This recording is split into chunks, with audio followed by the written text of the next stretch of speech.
நான் உங்கள் சிப்பிப்பாறை ஜோதிடர் சாதிராமன் ஜெயபாலாஜி. இறந்தவர்களுடைய படத்தை வீட்டில் வைக்கலாமா அப்படிங்கிற ஒரு கேள்வி எல்லார்ட்டையுமே உண்டு. இறந்தவருடைய படத்தை எக்காரணத்தை கொண்டும் பூஜை ரூமில் வைக்கக்கூடாது. அது சட்டம். தெய்வம்தான். இறந்தவர்கள் தான். அவர் நமக்கு அப்பா அம்மாவா இருந்தவங்க நமக்கு தெய்வம் அவர்கள். கடவுளுக்கு அவர்கள் தெய்வம் கிடையாது. அவர்கள் மனித பிறப்பாக இருந்து கர்மாவினால் வாழ்ந்தார்கள், இறந்தார்கள் அப்படிங்கிறது தான் இறைவன் நினைப்பார். அப்போ எந்த ஒரு வீட்டிலும் அளவுக்கு அதிகமான அளவில் பெரிதாக இறந்தவர்களுடைய படத்தை மாட்டக்கூடாது.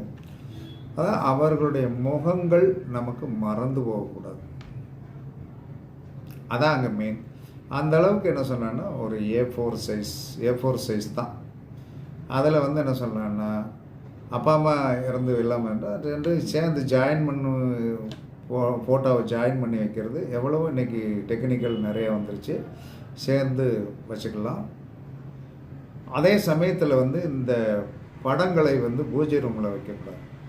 இறந்தவர்களுடைய படத்தை மாட்டுவதில் பலவித குளறுபடிகள் எல்லாத்தையும் இருக்குது.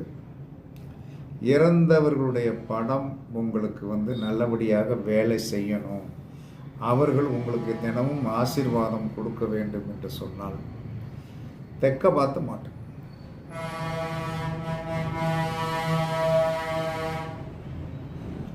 அப்போ தெற்க பார்த்து மாட்டும் போது உங்களுடைய அப்பா அம்மாவை படம் இருந்தாலும் சரி தான், தாத்தா பாட்டி படம் இருந்தாலும் சரி தான், சைஸு சிறுசாக தான் இருக்கணும். சைஸ் அளவுக்கு மீறி போகக்கூடாது. அவர்களுக்கு என்ன சொன்னா நீங்கள் தெற்க பார்த்து மாட்டோம். வடக்கு சுவரில் மாட்டினீங்கன்னா தெற்க பார்த்து வந்துடும். அப்படி மாட்டி என்ன சொன்னால் சந்தன மாலை சிறு சைஸில் கிடைக்குது. அது எப்பயுமே என்ன சொன்னா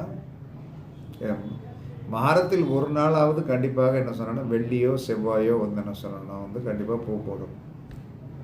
சந்தன மாலை போட்டிருந்தாலும் ஏன்னா அது ஒரு துடைக்கணும். வாரத்தில் ஒரு நாள் என்ன சொன்னால் ஈஸியாக ஒரு ஈரத்துணியை வச்சு நல்லா துடைச்சிட்டு எதிரியான சந்தனம் வச்சுட்டு ஒரு சின்ன என்ன சொன்னால் ஒரு கதம்பமாக போடலாம் அல்லது ஒரு மல்லிகைப்பூவாக போடலாம். ஏதோ ஒன்று வாரத்தில் ஒரு நாள் நம் கை அவர்கள் மேல் படணும்.